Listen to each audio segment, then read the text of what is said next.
Hello and welcome to the Little Knowledge podcast. And this time we are discussing Kentchurch Court, a place which has all kinds of mysteries and legends attached to it and a history which covers over 1,000 years.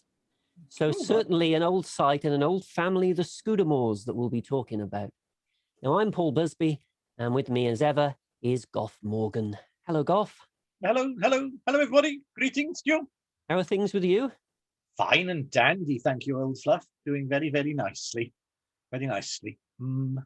Excellent. I'm a bit, this show must come with a little bit of a health warning today, of course, because we are crossing the border into England ever so slightly. Yes, only just, but we are indeed. Yes, it's the place we're talking about. Kentchurch is 12 miles from Abergavenny and 12 miles from Hereford. So it really is just over the border. If you know where Grosmont Castle is, it's fairly close to that. But the closest property that we've done on these podcasts, Kentchurch's neighbour, if you will, is probably Llanfihangel Court. Oh, right. That's the closest property to this that we've talked about so far.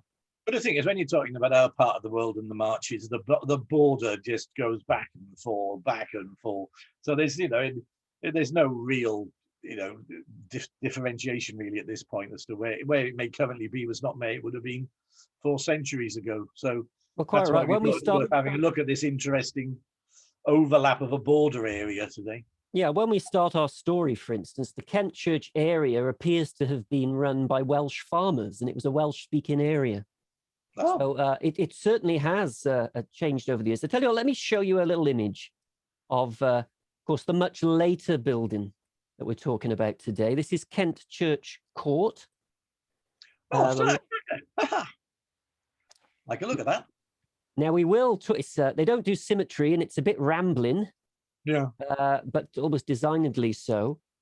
Now, the first Scudamores we know to come over here was Ralph Scudamore, and he was a Norman, but he didn't come over with the Conqueror. He was brought over by Edward the Confessor in 1042. Oh, right, that's interesting. Because he was a stonemason, so he came over for work. He had to build US Harold Castle. Oh, right. So that was his job when he came over, and there it is. Well, that's what's left of it. So it didn't last quite so well, did it?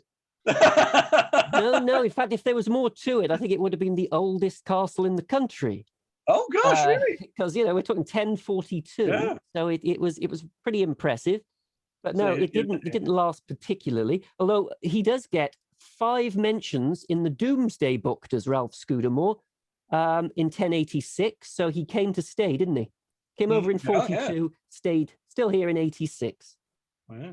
I'm trying to work out where he and his family lived. It wasn't at Kentchurch at this time. It was slightly south of it, the place called Corras, on the banks of the River Monnow. Now, in 1988, they excavated the area and they found evidence of a dwelling and of a chapel, which appears to have been gone by 1400. Oh. Now, that fits in well, because what we think they did was they moved from Corras slightly north to Kentchurch. And the oldest bit of the building is this tower. Yeah. And we believe they used stone from the chapel to build the tower and build their new home, Kentchurch Court. Oh, right. Now, why? Sorry, Goff. I was going to say, it's interesting the fact you wonder how the church part of it came around. They might have literally incorporated a church in the building. Well, the stones from the chapel were used. Whether it was a holy place itself is unlikely, but they used the stones at least. But Kentchurch, the name, it does suggest something ecclesiastical, doesn't it? Yeah. There is a St. Mary's Kentchurch, which is almost at the end of the drive of this property, where most of them are buried. But the actual name Kentchurch actually came from Keene Church, and Keene was a 5th century holy woman and the aunt of St. Cadet. Oh! She was one of 12 daughters of King Brychan of Brycheiniog. Brycheiniog being an independent Welsh kingdom, essentially where Brecon is now, bordering the kingdom of Gwent, like a sort of buffer zone between the more powerful Deobarth to the west and the English kingdoms. Oh, the number of his daughters is incredibly variable, isn't it? Because sometimes it's up to 25. Yeah, I mean, Saint Gladys, who was married to Saint Woollis in Newport, was supposed to be one of his daughters. One of his many, many, many, many daughters. Yeah, absolutely. And when she passed through, King Arthur fancied her, according to one of the medieval. What, really?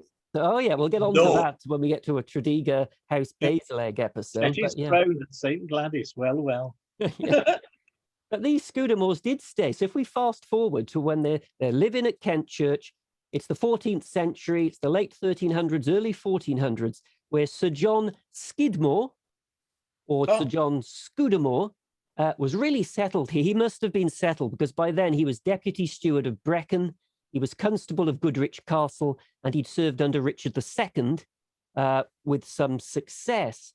But it's his marriage, which was kept secret for quite a while, it appears, which was quite controversial. Because Sir John Scudamore married Alice, who was the daughter of Owain Glyndwr, famous Welsh rebel, yes. Yeah, oh goodness. So he kept it quiet for a while. Glyndŵr, of course, had worked for Richard II himself, but the famous 6th of September, 1400, when Glyndŵr started the, for a while, extremely successful Welsh rebellion. So, in fact, you know, I didn't realize quite how far Glyndŵr was fighting. You know, at one point he was fighting as far afield as Birmingham. Oh, yes. So it was very successful. Oh, yeah, the height of the Glyndŵr rebellion, the Wales was significantly larger than it is today. Yeah. And that's what they say, though, the borders shift so much. Oh, yeah, it was they took over an enormous amount of property on the English side of the border. Yeah, well, this was under the rule of Henry IV, this rebellion. And of course, Sir John Scudamore has to make a decision, doesn't he? Does he support his king or does he support his father-in-law, albeit possibly secret father-in-law in Owain Glyndwr? Well, the early evidence suggests he's gone with the crown. There are comments that he called Glyndwr a traitor. He was ambushed by one of Glyndwr's followers and almost murdered. He defended Grosemont Castle, which after that he was offered that he was made keeper of Carmarthen Castle for life. So at least on the surface, it seems as if Sir John Scudamore has picked a side. It seems certain because in July 1403, Glyndwr's daughter Alice, of course, had married Sir John Scudamore, and her mother and maid were staying here at Carreg Kennan Castle. Oh, right. And Scudamore met Glyndwr to try to arrange safe conduct for Alice and the wife and the maid. And Glyndwr said no. And Scudamore publicly made a big thing about this. Well, look what the traitor is doing. But of course, looking at it another way, it would appear as if Glyndwr was concerned for the safety of his daughter, his wife, and the maid, because if they're in the castle, if they're in Carreg Kennan Castle, Glyndwr knows they're safe. He couldn't guarantee if they travel back to Kentchurch in such dangerous times that they wouldn't come to harm. It's strange depending on the angle you look at these things, isn't it? Yeah. But what becomes absolutely clear and gives the game away somewhat is what happens in August 1405, when a cattle rustler called John Oak is arrested and comes out with an extraordinary explosive claim. He says that he knows for a fact that Sir John Scudamore of Kentchurch was Owain Glyndwr's receiver general for funds. Oh, really? He knows this because between March 1401 and April 1405, Oak personally handed over £7,000 to Scudamore from Glyndwr's English sympathisers. You don't hear a lot about the English people who supported Glyndwr, but it was £7,000 worth at least back then. Yeah. And that's a hell of a lot of money. Massive, isn't it? It's a massive, it's multiple millions at today's terms.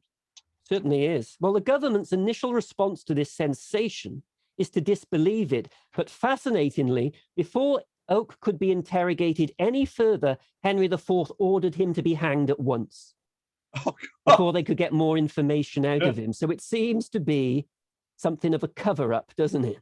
Yeah.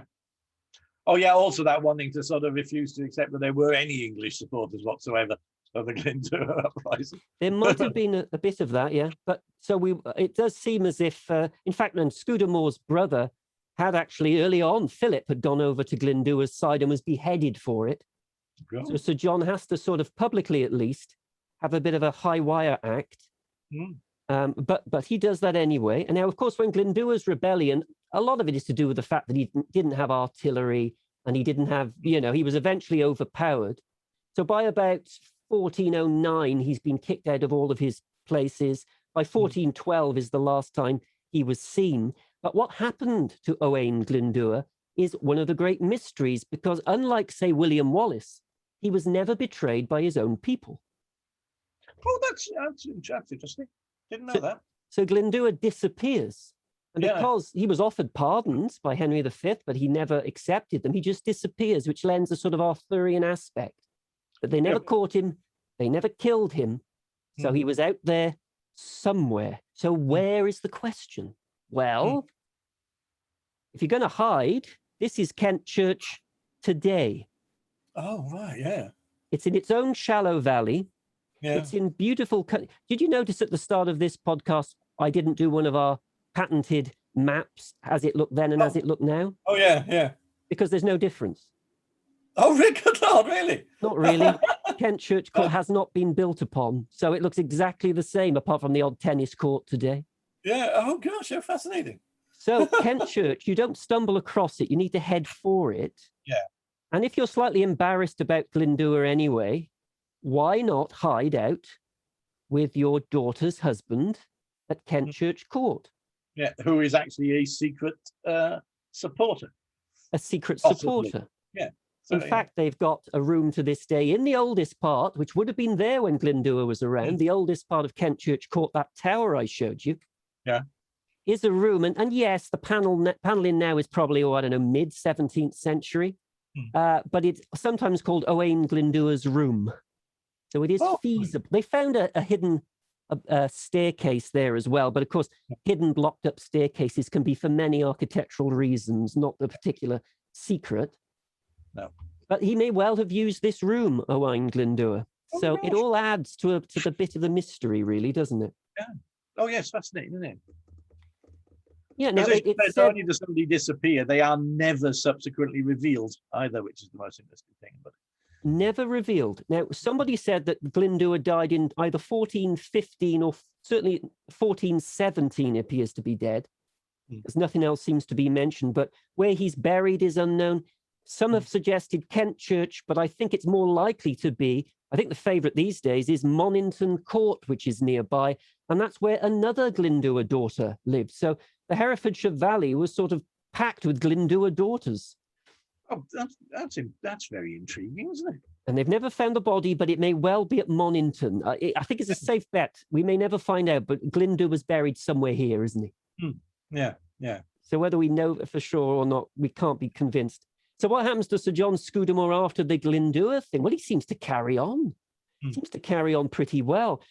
Interestingly, when Henry V goes to France, he goes with him, and so do his sons. But Henry V is trying to raise money to fund wages. So he pawns things. Do you remember when we did Saint Pierre in Chepstow?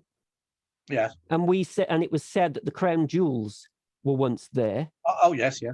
Well, look what's happened just down the road here at Kentchurch, because we know for a fact that Henry V handed over to Sir John Scudamore for cash, pawned it really, a jacket set with pearls, sapphires, and rubies, which he didn't hand back to the crown until 1422, when he could get his money back. My point being, I think this lends credence to the Saint Pierre story. Oh, right, I see. Yeah. Because in Kentchurch, they kept something of the king, so I don't think the full crown jewels were at Saint Pierre, but I bet perhaps some of them were, just as the clothing was here. It does make it possible, doesn't it? Yeah. Yeah, it gives a bit of context that the same sort of thing on a smaller scale was happening nearby. Yeah. Unfortunately, they went away, and he was at the siege of Harfleur, Sir John Scudamore. His son died at the Battle of Agincourt. Oh, gosh. So he seems to have proved himself with Henry V, but then in 1430, he overreaches himself. What? Because he tries to have Owain Glyndwr's outlawry reversed, because he wants to lay a claim for the Glyndŵr lands. Oh, right. And at this, Edmund Somerset. Later, the Marquises of Worcester and the Dukes of Beaufort slaps him down. All right. Finishes him off by dusting down a long-forgotten statute of 1402 at the height of the Glyndŵr fever and fear, I suppose, if you're English or on the Crown's side, which said that no Englishman married to a Welsh woman can hold office, royal office, in the Marches or in Wales. So rather than get Glyndŵr's lands, Sir John Scudamore lost all his offices. Oh, okay. And I bet the Somersets hoovered up one or two. Ah, yes, that's more than likely, isn't it? Yeah. But the fun thing is, fascinating law, those statutes. Because by implication, they were, these the daughters of Welshmen were scattered liberally across the border, yes, and seemed to have allegiance with Glyndŵr as a potential allies. Isn't that fascinating? And the Glyndŵr legacy is continued because Alice and Sir John had children, which means the Scudamores to this day are descended from Owain Glyndwr, as, believe it or not, are the Dukes of Devonshire. Oh, well. Dukes of Devonshire are descended from Owain Glyndwr. Isn't that amazing? Yeah, that is, isn't it? You don't think that at all. Yeah, the owners of Chatsworth House descended from Glyndŵr. Well. Now, there is an odd little portrait at Kentchurch Court, which you see here. Oh, yes, I've seen this one. Now, this is done by a Flemish artist, so it's very small, but it's extremely well painted, and it shows a sort of a haunted man, you could say, very drawn. It's certainly not flattering. Historically, what's interesting is, in the background here, we have Kentchurch Court. We have the tower, which we'll call Glyndŵr's Tower, which is still there, and we have the gatehouse, which is still there. And this is the first depiction in art of an English country house. Oh, blimey gosh. Kentchurch Court. Now, so as we talked earlier, Goff, some people said, oh, this might be Owain Glyndwr. It's about the right age, but it's not convincing. It might be a Scudamore.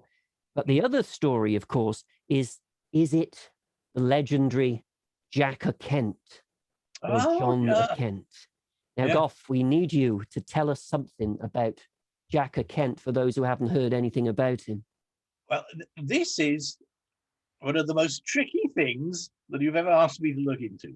Because Jack of Kent is simultaneously real and not real. It's not even beyond, it's not even quite the idea of legendary, whereas there could be a root of a character around which stories have grown.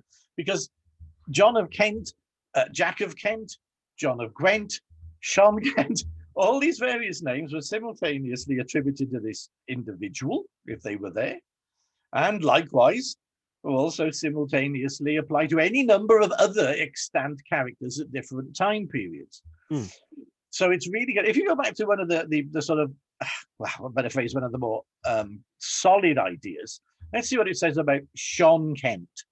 Now, Sean Kent was a very, very famous Welsh bard.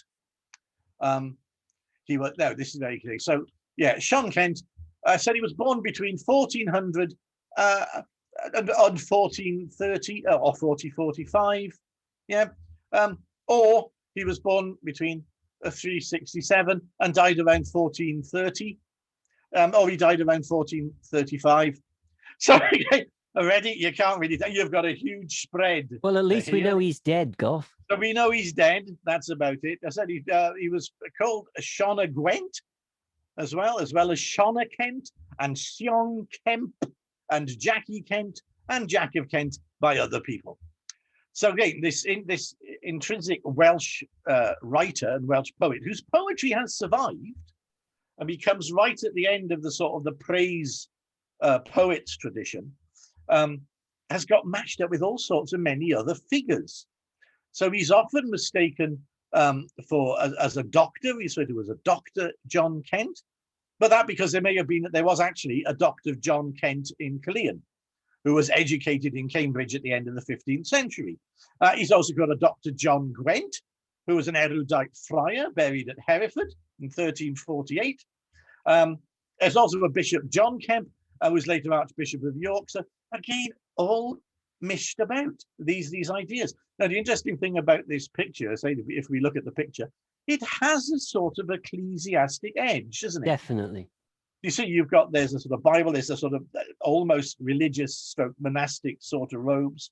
So you could say, you could make a case for perhaps it with a following wind, it being perhaps that a friar that they were talking about there. But on top of this, you have Jack of Kent. Now, Jack of Kent is almost a sort of mythical figure. In some cases, he's a sort of Robin Hood type character. But he's also very, very importantly associated with the legends of the marches, because he was continually coming up against the devil. Now, a lot of artists seem to come up against the devil at some point or other in their careers, you know. That's basically because that's, you know, they're supposed to have had these wonderful artistic skills, and that's how they made a bargain with the devil to get it. Now, Jack of Kent was always bargaining with the devil in these various stories attributed to him, which is something we may come back to later on as an idea that we've discussed earlier. One occasion, Jack of Kent is supposed to approach the devil and made a bargain with him.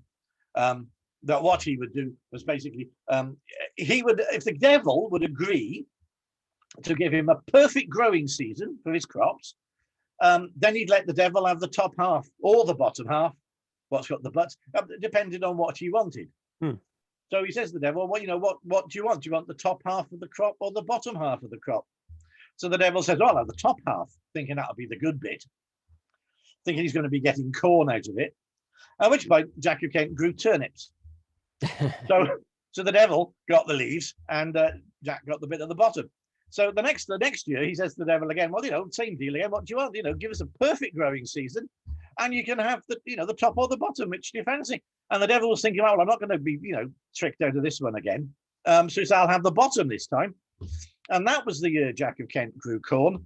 And then the devil got the stalks and Jack got the corn at the top. So that's again. So again, it's this sort of, he's a sort of battle of wits character in the legends. There's another one he's associated with the building of the bridge over the Monnow, upon John Kent's bridge, where he gets a deal with the devil that basically if he helps him to build this bridge he builds it in one night, then the devil can have the first soul that crosses it. So they build it in one night, the bridge, and obviously the devil's waiting on one side and Jack of Kent is waiting on the other side, and the devil is in perfect anticipation that he's going to get his soul because he's the only person there. At which point, John of Kent throws a bone over the bridge and the little dog runs over. The poor old dog gets nabbed by it, you know. But there's other things like, you know, he's supposed to have had a stable full of flying horses that got him back and forth to London. He gets into some scrap on top of the Sugarloaf with the devil and jumps on top of the Skirrid, and where his heel come down is the great gouge out of it, which, as we know, is formally caused by the crucifixion with a landslide. That's another version of what's happened to it. So it's a very, very puzzling character. If you look at one of his extant poems, if they examine his poetry, they seem to suggest that the poetry was written round about the time that the Black Death was rampaging across Europe. And Sean Kent's poetry is not cheerful. He has a very pessimistic outlook on life. And I found one of his poems, I'm going to do a little extract, because I said he's at the end of this praise poets tradition where the local nobility would hire a bard to turn up and say how marvelous they were to everybody. And this really gets Sean Kent's goats, rather. So I'll give you a little extract from a poem of his called The Lying Muse, which is really rather fun. And he says, one in the world's bright path unknown, one of the true's ways will bring you to Christ, inspiring, full of grace, giving always to prophets and masters of praise. The others inspires an outcry, many trusting its foul lie, this muse of impudent wits, the false pomp of Welsh poets. If it sings to a soldier praise to get clothes to wear, the giftless craft is satire, a poem of lies on hire, saying there's brave wine and braggart where thin whey is all you'll get. Then at the gay board we are told of French forts fiercely tumbled, like bold Arthur or Roland, deeds done of his lion hand, their wranglings, oh, that no one knows them, all the ills that they've done. They adulate a poor man as greater in his cabin than an earl on a gold floor, and greater than great Caesar. The fool loves being flattered, trusts it as a sacred word. Oh my God, who has less wits, him or his best of poets? I love that one. He's had enough of them, hasn't he? But He's had enough. He did shift the course. This Sean Kent, the poet Sean Kent, shifted the course of Welsh bardic poetry, and actually twisted it more to sort of reflected verse. He writes a lot about religious experience, and it does get it away from that, you know, singing how your local knob is so marvelous, you know. There's some lovely little bits in the Church of Kentworth with some ideas of who or where he may have come from. But again, it's very, very tricky. They think that he came, well, am I looking at the wrong one? Yes, I beg your pardon. I think they believe that he sort of originated while working for the Scudamores in a very sort of small capacity. He's supposed to have had an uncle who was a priest. He was born in Cwmtwdir in Eglwyslan,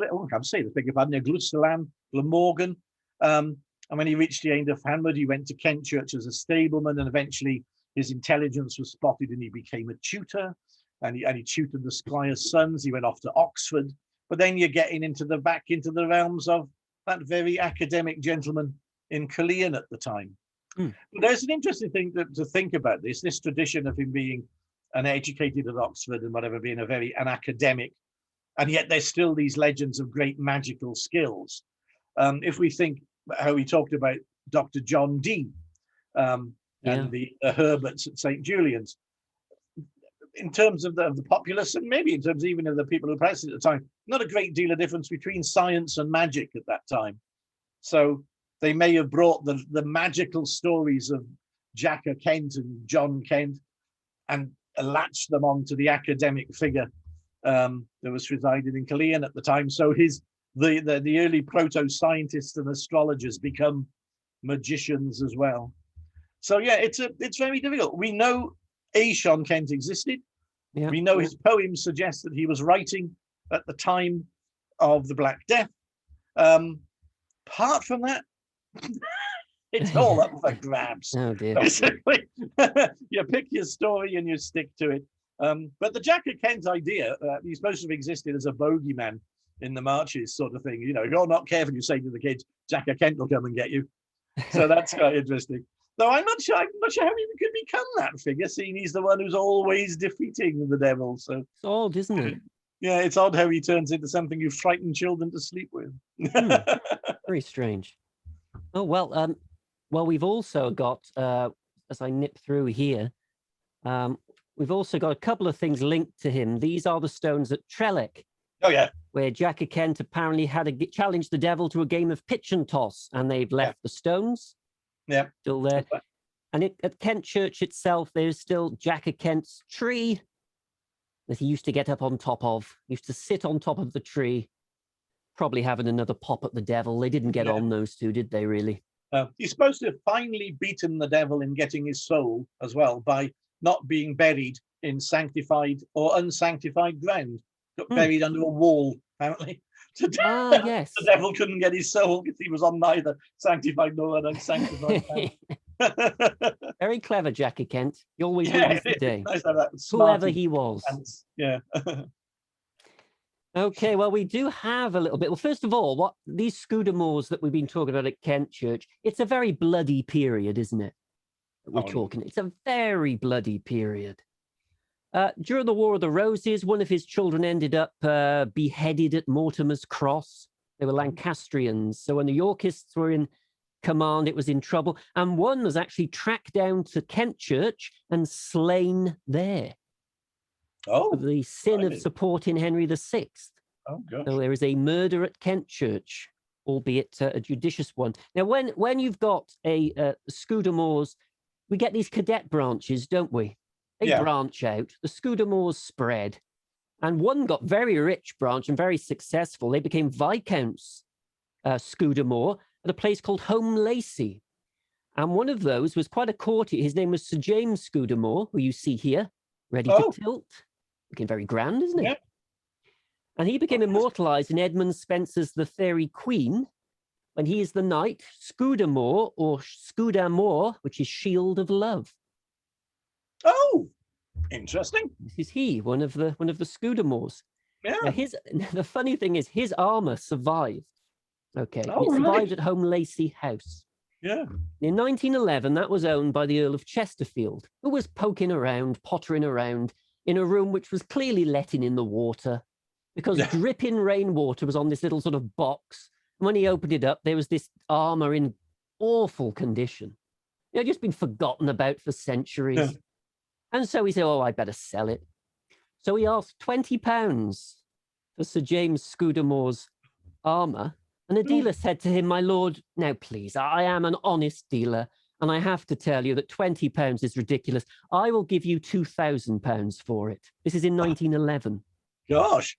So the Earl of Chesterfield thought, well, good man. Yes, I'll take, rather than 20, I'll take £2,000. If you say that's the value, there you go. A little while later, he found out that in the dealer's shop, the dealer had actually valued it and put it up for sale for £15,000. The Earl of Chesterfield was furious, sued him, and actually won, and the armor was returned to him. Oh, God. Eventually, though, it was bought by a man who had a lot of money, J.P. Morgan, and you can see it today at the Metropolitan Museum of Art in New York City, and here it is. Oh, gosh, blimey. It didn't look like that when it was rain all over it at Home Lacey. I can assure you it was a lot darker. It's buffed up a treat there, isn't it? It's really looking nice. Nice. Interesting. Is that the armor he's wearing in the picture? Because it looks a tad. That picture looks very much darker sort of metal and not quite the same. Well, I don't know if it's the same armor. We do know that the armor originally was darker. So this has been polished over the years, you know. Oh, I see. And restored. Yes. But it should have been darker.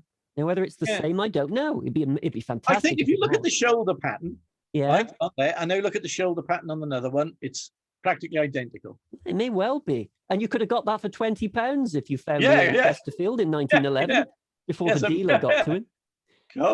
This Home Lacey place was rebuilt in the 1670s, and there it is. It's in Herefordshire. It's not far away, and it is now a hotel.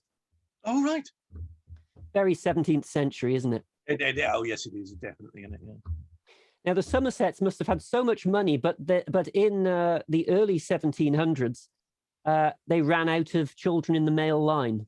So the Scudamores of Home Lacey died out in the male line at the start of the 1700s, which meant that the heiress, Frances Scudamore of Home Lacey, was extremely wealthy.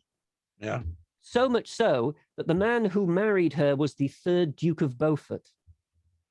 And it wasn't just that the 3rd Duke of Beaufort wanted Francis Scudamore's money. He wanted it so much. Now, you know how legendary the Somerset surname is? The 3rd Duke was prepared to change his name, which he did. Oh, right, gosh. So for a short period, the Beauforts were actually known as the Somerset Scudamores. Oh, yes, Somerset Scudamores. A name change to get their hands on the wealth of the Scudamores of Home Lacey. Extraordinary. This was a disastrous marriage. Absolutely disastrous. We'll have to wait until we do our Duke of Beaufort episode, but it really is scandal like you would not believe in this one. So there's a little tease for a future episode. So the Scudamores of Home Lacey are pretty much finished. Let's get back to the main branch at Kentchurch, shall we? Because Catholicism was always going to impose itself, wasn't it? Oh, yes, some point. Now, we know it was Catholicism. They were Catholic for a while, and they were always getting imprisoned for their beliefs. John Scudamore in the in the Elizabethan era was arrested in 1603 and he confessed at the Tower of London for hiding priests at Kentchurch. So they must have had some kind of priest hole or something in the old Kentchurch Court. But I love his tomb. He did conform to religion at the end of his life. He died in 1603. But at Kentchurch Court is this wonderful tomb where he's not lying. He's almost as if he's going to say, hello, how are you? Oh, yes. Oh, yeah. Oh, he's very casual there, isn't he? Very casual. Hello. And his wife, Amy Starkey. You can see that, but something out of pure horror, Goff. Look what surrounds them. The little babies. Oh, yes, look at them all surrounding him. Yeah. Oh, yeah. Can you imagine being the one? There's a little sort of heap of them slightly in a pot on the one side as well. Yes, this one's in bed. Yeah. Can you imagine? Can you imagine locking up this church at night? I swear that one moved. Yeah, you'd want to keep counting them, wouldn't you? Yeah. Oh. Yeah. I know. There's one of them carrying a skull. I know. Oh dear, they're like Doctor Who villains, aren't they? They are. Yeah. Don't blink. Oh dear. So I need to get those off, so I'll go back to. I shall go back to him for a while. Yeah. Now, they went from being very Catholic and very punished for their Catholicism to a generation or so gone to when you get to the 1670s, you get Captain Scudamore of Kentchurch, who is chums with John Arnold MP of Llanfihangel Court, the great papist hunter. Oh, yeah. The one that in the end led to the death and martyrdom of Father David Lewis, if you remember. And by the way, if any of you haven't seen our Llanfihangel Court episode, I shall put the link in the description below. Goff talks about the Popish Plot in that, giving the background, which you'll also need for this bit, because Captain Scudamore and John Arnold were all involved in the Popish Plot in this part of the world, at least the impact from it. It was Captain Scudamore who swore that he saw the Roman Catholics on the Skirrid Mountain, which he probably did, as we've gone through. Yeah, I think it's more than likely he probably did, because there was an edict from the papacy telling him to do it. Yeah. But Captain Scudamore had someone in particular in his sights, and that was Father John Kemble, who you see here, who was 79 years of age. Oh, gosh. And in November 1678, Captain Scudamore barged into Pembridge Castle, where Kemble was staying with his nephew, and dragged him through the snow, 79-year-old man, dragged him through the snow to, first of all, Kentchurch Court, where he was welcomed by Captain Scudamore's wife and children, who were Catholic. Oh, gosh. Who treated Father Kemble like an old friend. He knew them well. This is the thing. It's so odd to me how this can work. The head of the family is hunting down these priests. We saw this with Llanfihangel, hunting down the priests. The other members of the family are Catholics and friends with the priest. Yeah. How do you do that? How do you... And also, how do you reconcile the fact that the guys have been dragged there through the snow, and then you say, oh, do come in, have a cup of tea? 79 years of age. How did you get here? How was the journey? I mean, the grief. It is a bog. It's a boggling, split, isn't it? How the family's divided on these lines is much more complex than we think, I think. Oh, definitely. He was taken to Newgate, where Titus Oates and Bedloe tried to link him to the Popish Plot, but they, of course, they failed because there was no such thing, really. Yeah. And he couldn't ride a horse to London because he was 79, so they tied him to the horse as if he was baggage. Dear me. In Hereford jail, where he came back, they couldn't get him for the Popish Plot, so he was sentenced to be hanged, drawn, and quartered for saying mass at Pembridge Castle, which he did do. By now he's 80, and at Hereford jail, Captain Scudamore's wife and children visited him, where he merrily petted the children and said nice things about them. And when somebody said to him, how can you do that when your man who arrested you? He said, oh, the man who arrested me is a close friend. Good Lord. I don't understand it, Goff. No. I'm not sure how it works. No, you can't. No. I mean, it speaks more to him than it does to Scudamore, frankly. Oh, quite, yeah. It doesn't say Scudamore doesn't come out of this very well at all, does he? No. On the 22nd of August, 1679, the now 80-year-old Father John Kemble is to be executed in Hereford, on a green in Hereford. And the last thing he does, he has a chat with Under Sheriff Diggs, the Under Sheriff of Hereford. And he says, just before he's about to go, he has one last pipe, a farewell pipe, and a cup of sack. And that's where the Hereford term, there's a term in Hereford for a parting pipe or one last drink is a Kemble pipe or a Kemble cup. Oh, The right. Herefordshire term, and it stems from Father John Kemble. Yeah. Now, he's taken to be hanged. Oh, gosh. The hangman is distraught. The hangman is essentially in tears. And Father Kemble says, he knows his name. I mean, he probably knows the hangman as well. Yeah. Because he says, honest Anthony, my friend Anthony, be not afraid. Do thy office. I forgive thee with all my heart. Thou will do me a greater kindness than discourtesy. And they hang him. He is dead. There are some reports that actually the hangman slightly botched the job and it took a while for Father Kemble to die. But they did make sure he died before he was disemboweled. In fact, there isn't evidence that I've seen that he actually was disemboweled. Oh, right. But he was beheaded. Yeah. Because when they cut his head off, his hand was in the way and it cut through his hand. His hand was cut off as well. And Goff, I have to tell you, the hand survives. Oh my God. And it's here. Oh, there we are. Yes, it's a relic. Oh, no. The hand of Father John Kemble. Oh my God. He was beatified in 1929 and he was canonized, made a saint in 1970. He is one of the 40 martyrs of England and Wales. So yes, now this is in, he's actually buried at St. Mary the Virgin Church in Welsh Newton, which is about 3 miles outside Monmouth. Oh, right. His body is buried there. His hand, however, is in Hereford in St. Francis Xavier Church with a shrine to him. Oh, that's interesting.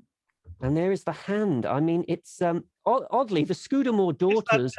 Clive, it is that little mound, the sort of on the red cushion, isn't it? That's the fingers you can see.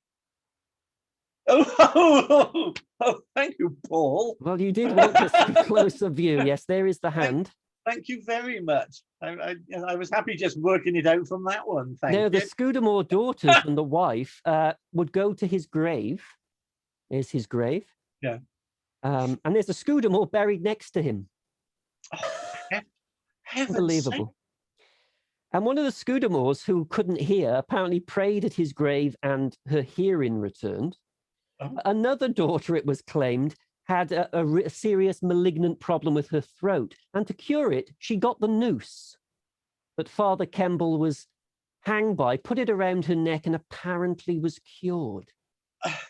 Now, this idea has gone right up to 1995, when a priest at the church, Father Jenkin, fell into a coma after a serious stroke, and he couldn't eat or sleep or couldn't eat or drink or anything like that. So what one of the priests did was got the hand, placed it on his forehead, and it was said that shortly afterwards, Father Jenkin recovered. Oh my goodness me. So right up to 1995, this relic was still being used. Good Lord. Extraordinary, isn't it? It is, isn't it? Boggling. I did tell you that it would be some kind of icky parts to this particular. The ick levels are really right at top back here at the moment. You're missing the little spooky children from the church, aren't you? Yeah. Oh yeah, they were low. Yeah, lovely. This is not a maximum peak ick. We didn't know when we were well off, did we? No. Anyway, in the early 1700s, to go back to Kentchurch, there was a bit of a problem. It was closed for a while. And it was closed because William Scudamore was put away, as they said then, for lunacy. They come to the 1720s and 30s, it was closed for a while. And when the Scudamores took it back, Sarah Westcombe, who was the new bride, described it, and we can see it as it looked then, as a sad, forlorn place, fit only to be inhabited by hobgoblins. What? Now, what can we see here? We can see the Glyndŵr Tower. Yeah. About 4 levels high. And we can see this bit here, which when we have a look inside the house and the modern day in a minute, we can see this. But look how rambling it was then. Oh, yeah. Very different, Isn't it wasn't interesting that even at this point, though, you've still got this sort of vaguely supernatural elements floating around of the story. You know, the old Sean Kent and his magical practices are still floating about in the local folklore and attitude. You know, yes, a place for hobgoblins, isn't that one? Yeah. Now, Sarah had married Colonel. They were MPs by this point. Colonel John. They're all called John. Colonel John Scudamore. And the interesting thing about this print is, if I zoom in on it, he's actually got plans of Kentchurch in his hand. Oh, yes. Just about to see the tower there. Oh, yeah. So he started really the redesign. And the original architect was a man called Anthony Keck. Now, if Anthony Keck rings a bell to anyone who's listened to our podcast, he was the initial architect for Whitson Court near Newport and the Orangery of Margam. Oh, right. Now, Keck did the plans, but he didn't do it in the end. John Nash of Regent Street fame, an even more famous architect, took over and completed it. Now, to show you the rebuild, Goff, I want to show you one of your favorite artists to a certain degree, because there it is. Yes. Because you said in a previous podcast, you've clearly fallen out of love with him. This is J.P. Neal. You always spotted the J.P. Neal prints and said, oh, I know that style. And we have another one. Clearly, it's gone completely from your aged mind. You're very fickle. I tell you what, I know where I can get a hand to put on your forehead that will bring back your memories. We haven't seen a J.P. Neal for quite a long time, let's be fair. So we had a rash of him and now he's popped up again. I haven't seen him for hours. Minutes. Been minutes.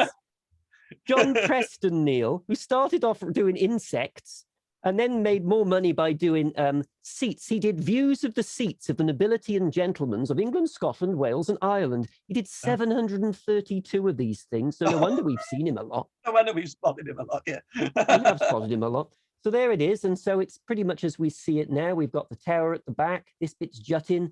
A new door was added in 1820 by a man called Thomas Tudor, so it took a while. And there we are. Oh, right, there we are. That's the new door, 1820 door. It's been reclad a bit. Oh, I was going to say that it looks slightly different on the front there. Been reclad a bit, absolutely true. But you know, it looks intriguing. In fact, the Colonel's brother took over after him, Richard Philip Scudamore, who spent all the money pretty much. He ran away with debts of £3,500. So the contents in the early 19th century of Kentchurch, you know, you've just finished the house. Yeah. And the contents are immediately seized and sold by bailiffs. Oh, gosh. They've got a nice shell, but absolutely nothing left in it. Yeah. The only painting that survived was the Jack of Kent painting, and that's because a servant hid it under a bed. Oh, my gosh. So that's why it's still there. So let's have a little look around, shall we? If we go around the corner, we have a little stroll around the corner. The side is intriguing. Oh, yeah. This is the back of Glyndŵr's tower, as we've dubbed it. They've added an extra level, which is modern, but the rest is there. And what they did here, now we know they took stones from Corras Chapel to help build this, so maybe this is a reference to it. Well, it does. I was thinking that it looked like a sort of a very ecclesiastical bit of architecture popped in for some reason, isn't it, in the middle of that wall? So it looks like a bit of reused stuff in a way, doesn't it? Yeah. It was put in, it's called the chapel, but it's not a chapel. It was put in 1800 and, by John Nash. Wasn't there before. No. He's used 1521 stained glass. So we've got another 16th century stained glass. But really what this window does is it acts as a light to a landing and lobby area on two levels. So if we look inside the house, you'll see what I mean. It lights up a corridor. Yeah. There it is upstairs. Yeah. Yeah. There's clearly no chapel. No. And downstairs. The bottom half. Yeah. Oh, God. So, interesting. This is the dining room. And this is something around here which the Scudamores took from Home Lacey and took to Kentchurch. And the carving is actually done by Gwynlyn Gibbons. Oh, I was going to, he does. It looks like Gwynlyn Gibbons, doesn't it? Yeah, the quality is far higher than the assumed that's Gwynlyn Gibbons. Incredibly light, even for Gwynlyn Gibbons, that, isn't it? That top drapery there is astonishing. And there are other bits of the old Home Lacy Gwynlyn Gibbons carvings elsewhere in the house as well. I think it's quite interesting that they decided to keep them and move it to Kentchurch. Yeah. I don't know why you've got these wonderful old adverts up here. We got Kiora up here. Oh, yeah. In the billiard room. Or library, I would have thought. Library / billiard room. Something a little bit more formulaic for a drawing room. Oh, yeah. Oh, a little bit more formulaic.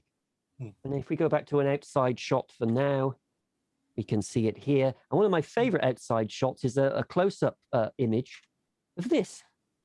Oh, that's really cool, isn't it? Yeah, that's a nice They've gone for the ivy motif, haven't they? Yeah, yeah. It was everywhere during this period. And ivy, a bit of ivy up the side of it, yeah. Doesn't that faux chapel window look slightly odd there? Do you think they were trying to make a reference to the chapel stone that built the tower? I think yeah, I don't see what else they were doing otherwise, to tell you the truth. I mean, it is such an ecclesiastical shape. I mean, even got, even to that the sort of point, there's a small cross above it, and then there's two little, well, there's a second one, there's another one on top of that little pillar as well. So they're definitely making some sort of ecclesiastic reference in the architecture. Yeah. Well, unfortunately, in the late 19th century, Kentchurch went the way of Home Lacy, and they died out in the male line. Oh, blimey. Even Laura was the last one left, a daughter, and she married Edward, who changed his name by royal license. Oh, right. Lucas Scudamore. So the Scudamores continue through the female line, like an awful lot of these aristocratic families. Especially, of course, Lord Tredegar is the Morgans. Female line. There was a very, very sniffy comment about them in the early part of the 19th century, wasn't it? When somebody's talking about the great Welsh families and decides to ignore them. I said, well, they're not Morgans, they're actually Goulds. Anyway, that was Laura's took over, and his son Edward was the one who changed his name. He married a lady called Sybil Webber. Now, Sybil goes right up until the 60s and is part of the next little story. Sybil Webber was a close friend of George Bernard Shaw. And George Bernard Shaw would often rock up at Kentchurch Court for house parties and things like that. But one of my favorites is the next generation, the son, Jack Lucas Scudamore, and I wish we had more time to talk about him because he had a great wit. And the story about him is he was the first student in Oxford to drive a car, Jack Lucas Scudamore. In the First World War, he was on board HMS Revenge, and he was in the Second World War. But the story that, so he's got a car in Oxford. He gets banned from driving. So what he does is he dresses up as his mother, takes her passport and license, and drives to France for the season.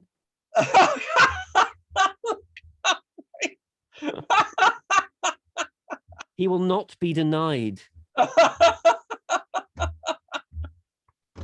But Sybil, this lady that I mentioned, was living, he's still living in Kentchurch at the age of 79 in 1959. We're on May the 12th, 1959, a great tragedy hit Kentchurch Court.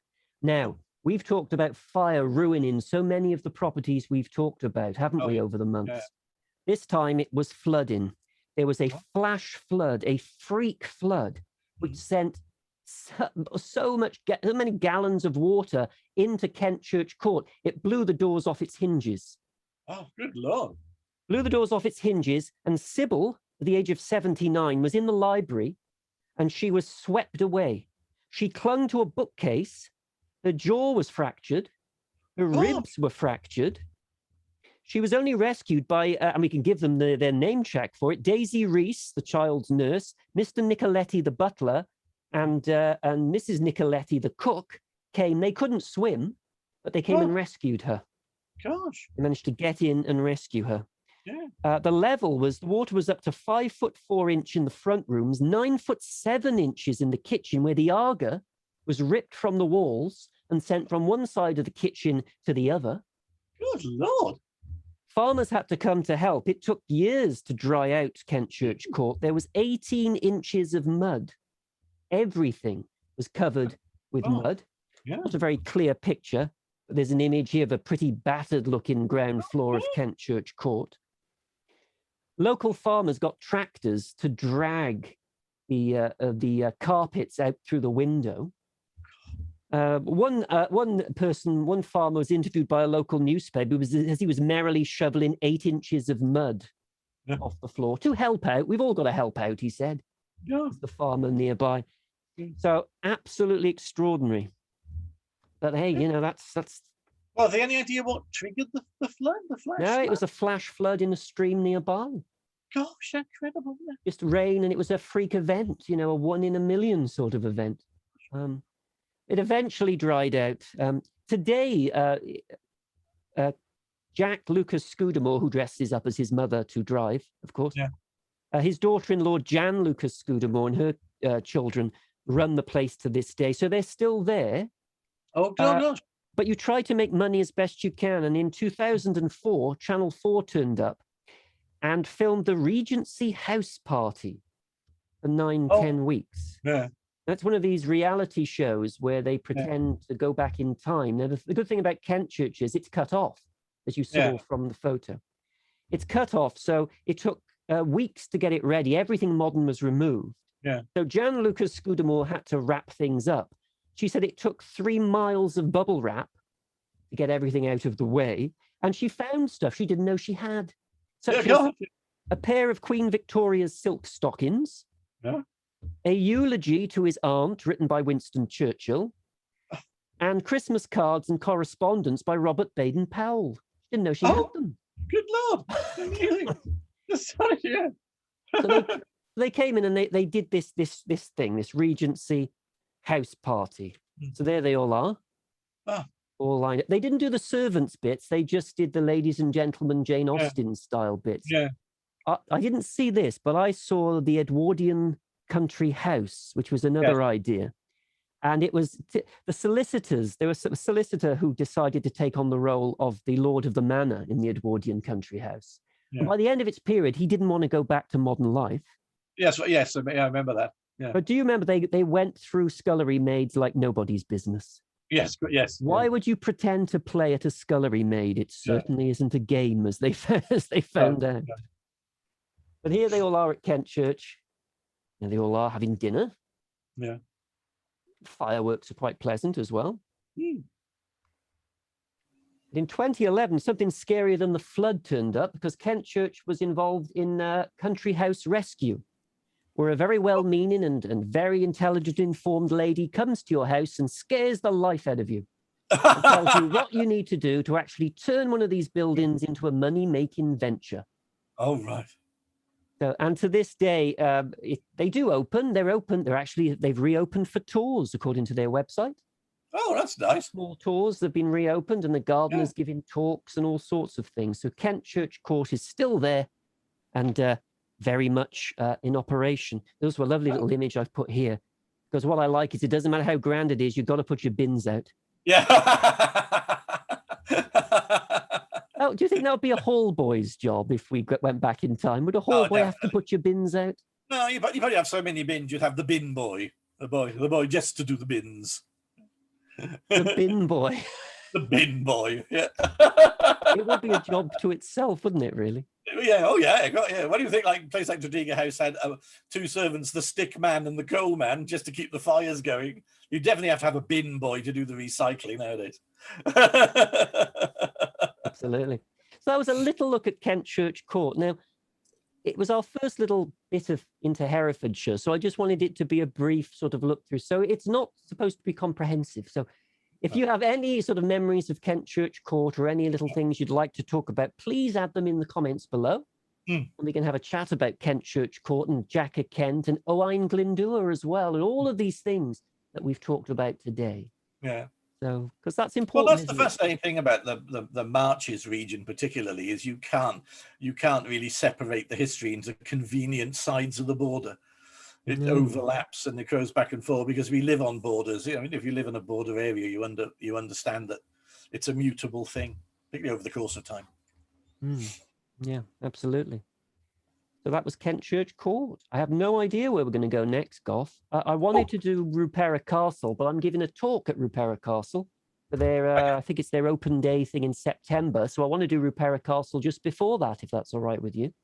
I might as well get a plug in for the gig, my man. Ah, that's exactly what it is. It's Yeah. utterly shameless, is what it is. So that'll be in September.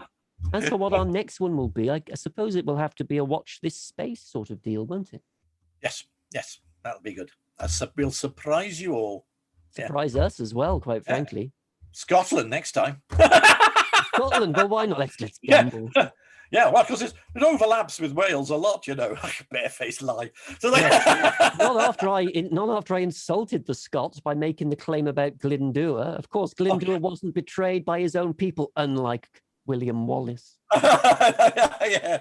Ooh, that's queered the pitch. Oh, by the way, Goff, if you're sleeping in bed tonight and the lights are off and you wake up and you feel a hand upon your shoulder, don't worry. And that little thing in the corner of the room is a little child carrying a skull. Sleep well, Mr. Morgan. Thank you. And we will join you next time. Thank you very much for subscribing and for watching. We do appreciate it. Bye-bye. Okay, bye-bye.